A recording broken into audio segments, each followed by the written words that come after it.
Hi, folks. This is Mark by Mark A. Foster, Ph.D., for the Institute for Dialectical Meta-Realism. Let me give you I guess, an update. That sounds kind of odd, but I can't think of a better word. Um, on my problem with my sister, I decided that I would reach out to her and send her a message on Facebook Messenger. Haven't done that in a while because she has not been very receptive to my messages in recent times.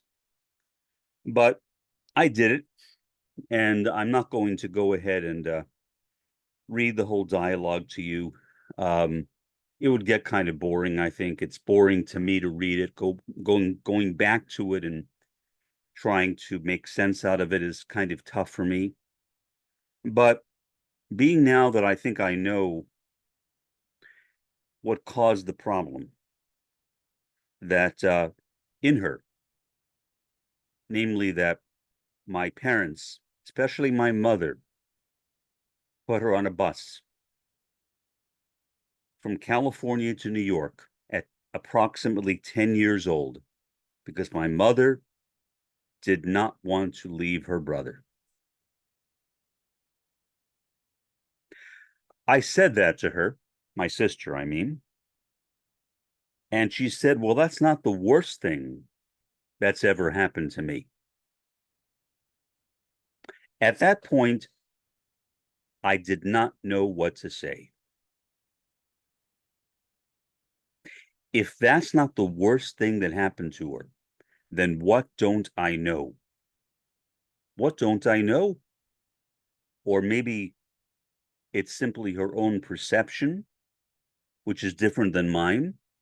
And to her, that's not too bad compared to other things, which maybe I do know. I only know what I know. But that is so tragic. I asked her, though, at one point during the conversation on Messenger, "Why haven't you called me? You said that you would." She said, "You were mean to me."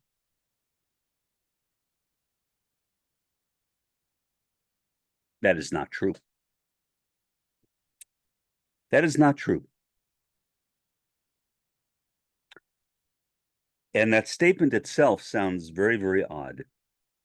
Maybe a 5-year-old would say that, but a woman who will turn 65 years old in December to say, "I did not call you because you were mean to me," even if that were true, I mean, so what? You pass it off. I mean, what difference does it make? Why should that even count for anything? The problem is, I don't think that she is being honest. I don't think that she's lying necessarily. That's not what I mean. I don't think that she is processing the information properly. So I assume that she's trying to respond to me as honestly as she can, but it makes no sense. And so, in that sense, it appears to me to be dishonest, disingenuous, maybe. I did not say that to her because I am not mean to her. What I said to you, and my sister never watches these episodes of my podcast. That's why I have never revealed her name. There is no way, as far as I know, that anyone can find her. She is a pretty anonymous person. I doubt anyone would be able to communicate with her. So I feel comfortable sharing these things, not expecting her or anybody else to watch this who knows who she is. So I've been very careful to avoid giving any kind of specific indicators on who she is, including her first and, yes, her last name. I have not said anything about that. I have kept her confidential, which I think is appropriate. But I know who she is. I've known her entire life, since she's about 4 years younger than me. There have been chunks of her life that I have missed because we lived in different places, we were not communicating, whatever. But still, I've known her. I've known her. Because you were mean to me. You were mean to me.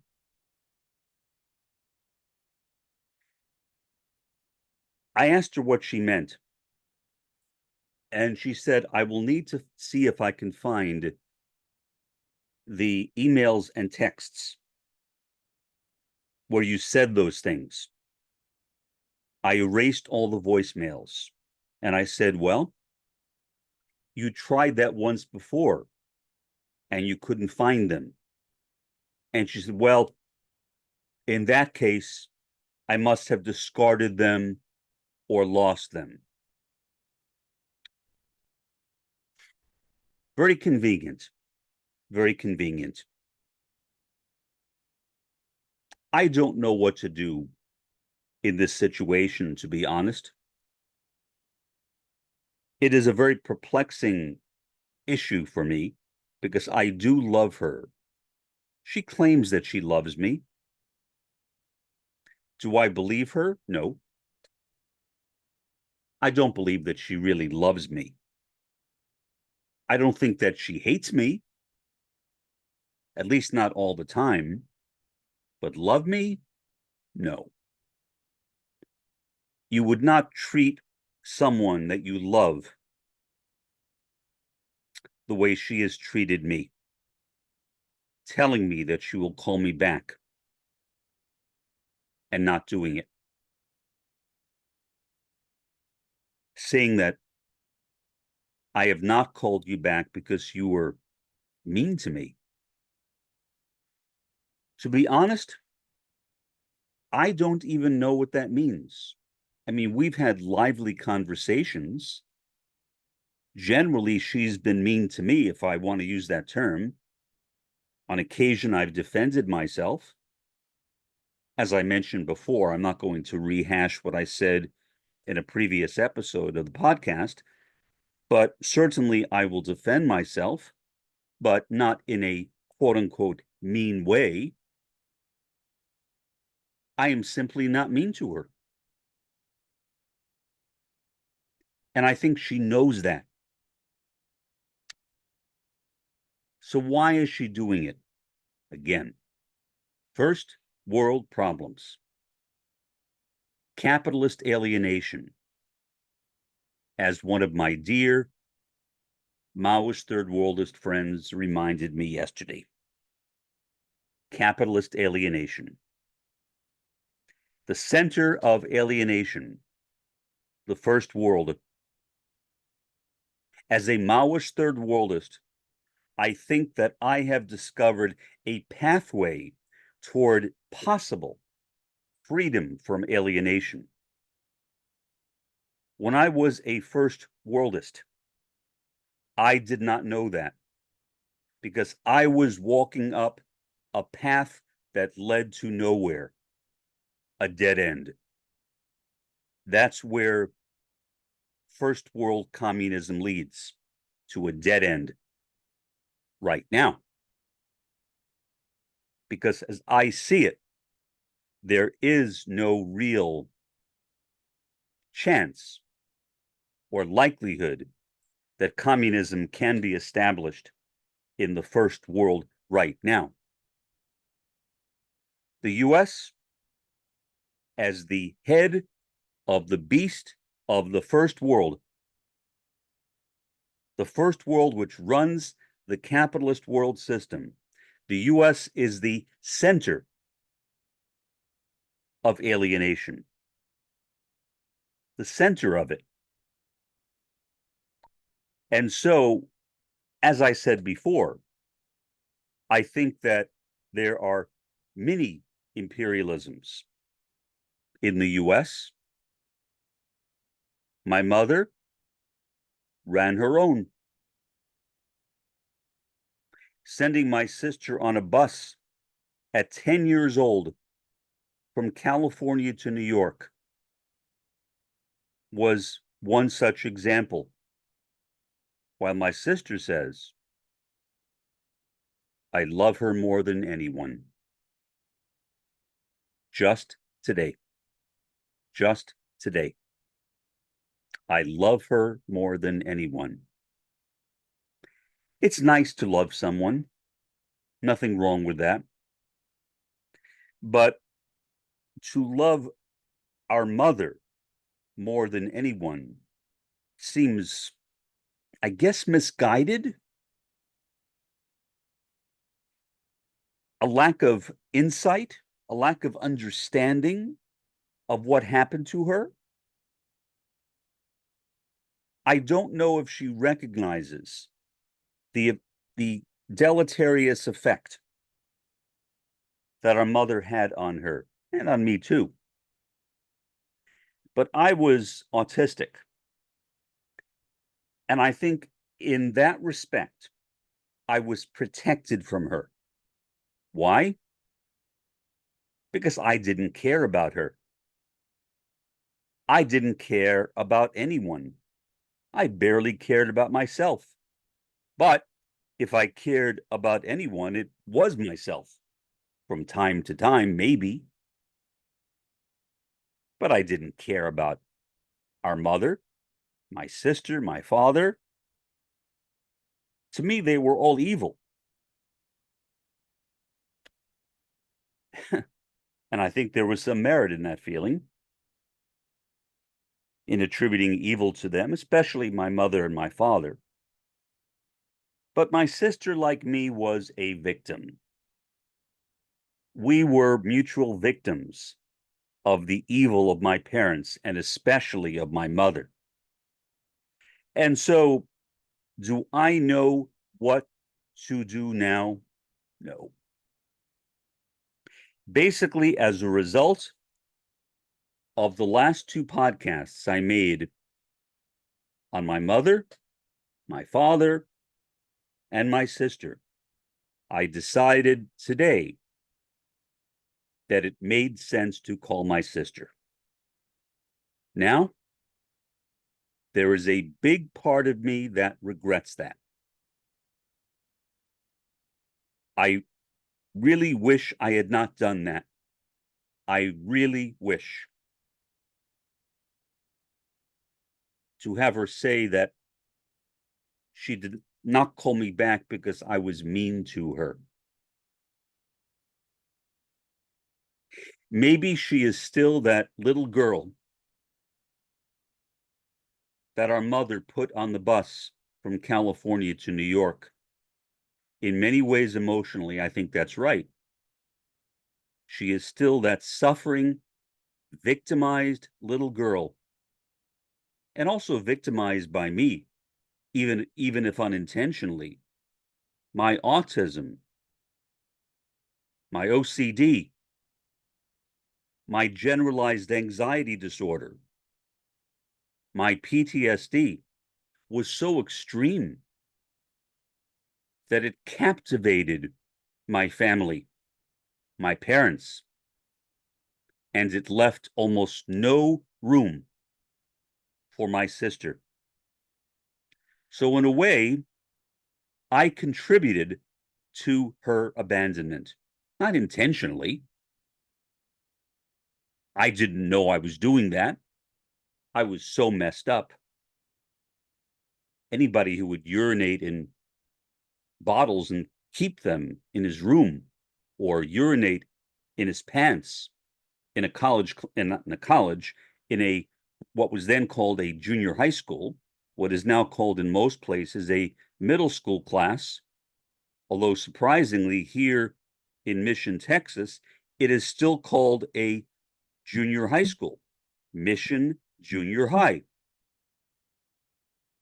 I just found that out yesterday. I saw a sign, Mission Junior High, not Mission Middle School, but Mission Junior High. That's obviously a sidetrack. But again, I can understand why my sister is the way that she is. I cannot understand why my mother was the way that she was because I don't know enough about her family. I know a bit. Her mother was very nice, I thought, very kind and loving. My mother had a very similar relationship with her mother that my sister has with our late mother. Very attached, very rigid. You could not mention her name after she died without my mother breaking down in tears. The same thing was true with my sister for a long time, for a long time, 10 years or more. It was a tragedy. It resulted in my not wanting to speak with her that often. I did as much as I could, but I felt like I was always walking on pebbles. I felt like I was always walking on glass. I felt like I was always walking on a broken floor that was in danger of collapsing, with my sister falling down to who knows where. I don't know. I am reflecting on this as I speak, trying to come to terms with it, with my decision to call her. And I honestly feel right now that I should not have done that. But now that I have done it, should I continue communicating with her? Well, tomorrow at 1 o'clock, I have an online meeting with my psychiatrist. I'm in Texas. He is in Kansas, where I used to live. I love that man. He's a very kind, generous man. A Buddhist, as I said before. I sent him the last 2 podcast episodes, and I may send him this one too. I'm not sure, or I may not, and just discuss it with him personally tomorrow. I'm not certain about that. I don't have the same inclination to do it as I did with the first 2 episodes. Why? I don't know. I have no idea, but I don't. I don't feel inspired to send him this new episode on my family of orientation, my family of origin, the family I was raised in. Regardless of what I do tomorrow, tonight, I will live my life as we all do in this broken capitalist world system. It is so broken. People who are not prepared, including spiritually prepared, maybe especially spiritually prepared, are being crushed by it right now. That's what I see. We need to have some defense in our hearts, not only in our minds, against it, because it is like a consuming fire. It will burn up everything and everyone that it touches. It is burning up my sister.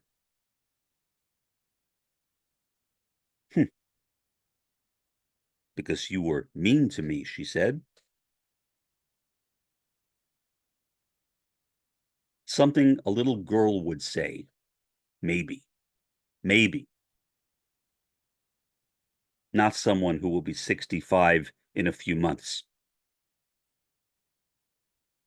So I don't know where else to go with this. Maybe I should not even have made this episode. I feel like this is, in a sense, a kind of conclusion to this series of episodes. And I feel like it was appropriate for me to do this for anybody who might be listening or not listening. Why you're listening, to be honest, I have no idea. I don't know why anybody else would be interested in what I'm saying. Even me. Why am I interested? So, in any event, I will need to continue pondering this thing on my own, working this thing out in my heart, not in my mind. Not in my mind. I don't want to get into mind games. In my heart, trying to resolve the problem and come to terms with it and make a decision on where to go from here. For the time being, this has been Mark by Mark A. Foster, Ph.D., for the Institute for Dialectical Metarealism. Have a pleasant day and an even better day tomorrow.